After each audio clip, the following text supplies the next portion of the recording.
तो Daniyal, very important aspect कि हम जब इंटेलिजेंस एजेंसीज़ की बात करें तो समझने की ज़रूरत है काम कैसे करती हैं। तो इनके पास एक सिग्नल्स इंटेलिजेंस होता है जिसमें टेक्निकल इंटेलिजेंस कहते हैं, जिसमें आपकी सर्वेलेंस आ जाता है, व्हाट्सएप टू आपके जो फ़ोन टैपिंग्स होती हैं, राइट। और उसके अलावा जो भी टेक्निकल बगिंग सिस्टम्स जैसे कहते हैं ओल्ड स्कूल इंटेलिजेंस में तो सिग्नल्स वो काम करती है। काउंटर इंटेलिजेंस होती है कि अपने ही लोगों पे नज़र रखना, जैसे पाकिस्तान के न्यूक्लियर साइंटिस्ट हो गए, कहीं उनका अगर बच्चा अमेरिका में पढ़ रहा है तो उसके पास पैसे कहाँ से है अमेरिका में पढ़ाने के, या पाकिस्तान में अगर कोई जनरल साहब कोई किसी और से बात कर रहे हैं तो क्यों कर रहे हैं। और काउंटर इंटेलिजेंस काम करती है। और आपने देखा कि पाकिस्तान में एक लेफ्टिनेंट जनरल अभी रिसेंटली और एक ब्रिगेडियर को उन्होंने पकड़ा जो सर्विंग थे, उन्हें सजाएं मिली इस सिलसिले में, they were in touch with an enemy state.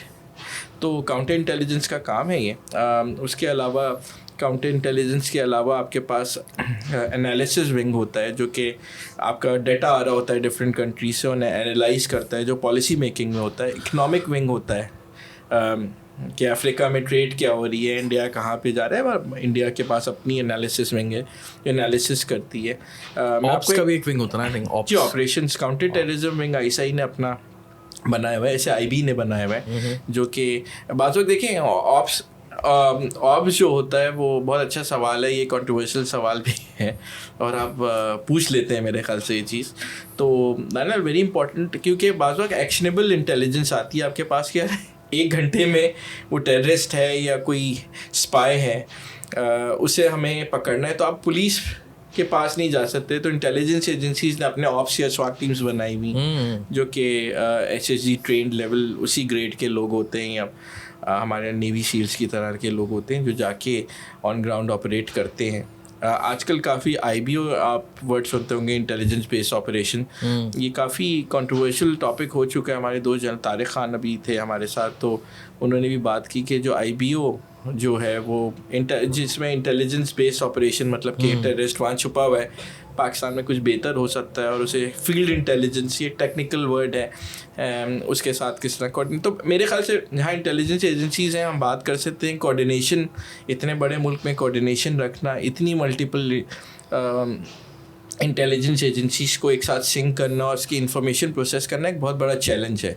तो मैं तो 2011-12 से इस लॉबी पे लगा हुआ था, और भी बहुत सारे हमारे दोस्त साथ लगे हुए थे कि पाकिस्तान में एक joint command and control programme होना चाहिए जहाँ सारी इंटेलिजेंस एजेंसी, और कोशिश भी की गई प्राइम मिनिस्टर हाउस में बनाने की, वो कामयाब नहीं हो पाया। लेकिन पाकिस्तान में एक जॉइंट एनएसए टाइप का एक सेटअप होना चाहिए जहाँ पे सारी इंटेलिजेंस एजेंसीज अपने प्रोसेस एक्शनेबल इंटेलिजेंस करके प्रोसेस करके और एक कोऑर्डिनेशन बेहतर हो सके। ये एक बड़ा चैलेंज है, मगर इंटेलिजेंस एजेंसीज बाय डिज़ाइन बनाई ऐसी जाती हैं कि वो एक दूसरे पे ट्रस्ट नहीं करती, तो इंटर इंटेलिजेंस एजेंसीज राइवलरी होती हैं। और मेरे ख्याल से थोड़ा सा पाकिस्तान जैसे मुल्क में यूनिफॉर्म्ड इंटेलिजेंस एजेंसीज जो हैं, जैसे कि आईएसआई हो गई, एमआई हो गई, नहीं वो तरह पुलिस की इंटेलिजेंस एजेंसी जो कि असली काम करती है, वो level of corruption I think to the police side ज़्यादा है अगर खुल के बात की जाए।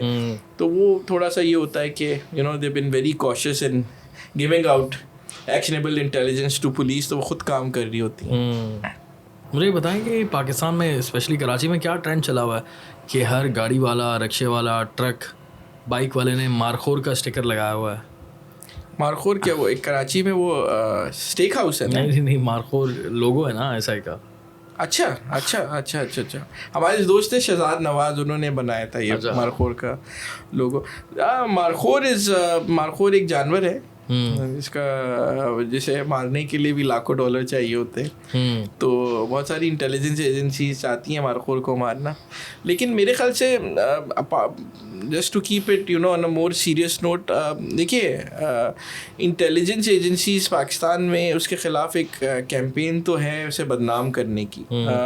मेरा एक जाविया दूसरा रहा है कि इंटेलिजेंस एजेंसीज तो टूल होती हैं, वो तो आप, और वो नेशनलिस्टिक होती हैं, उनका अपना रिलीजन नहीं होता, वो एक चेन ऑफ कमांड पे चलती हैं। तो इंटेलिजेंस एजेंसीज वही करेंगी जो उनके पास जो उनकी जॉब डिस्क्रिप्शन है जैसे प्रीएम्पशन ऑफ टेररिज्म हो गया या प्रीएम्पशन ऑफ क्राइम हो गया या एस्पेनाज हो गया, तो बाय डिज़ाइन वो करती हैं। मार्को लोग अगर प्यार करते हैं और कोई नफरत करते हैं, they don't care about it, not any Pakistan. मुझे ये मेरा एक प्रोग्राम मेरा ये मतलब कहने का, जो आपने भी बात की, हमारी इंटेलिजेंस एजेंसी हम जैसे ही लोग हैं, राइट। तो Pakistanis work for these intelligence agencies, कोई इंडियंस आके तो नहीं काम करते। ऐसे ही तो आई थिंक वो मोहब्बत में या फिर भरम के लिए भी कराची में है ना, हमारे यहाँ भरम दिखाने के लिए, पूरे पाकिस्तान में आई थिंक चोर डकैतों को डराने के लिए भी ना शायद लगाते होंगे ना जी मारखोर का स्टिकर। अच्छा, मुझे कराची में तो बहुत सारे और भी स्टिकर थे, खत्म हो गए आजकल। मारखोर का ज़्यादा लग रहा है। लंदन में ही थे ना एक साहब। हाँ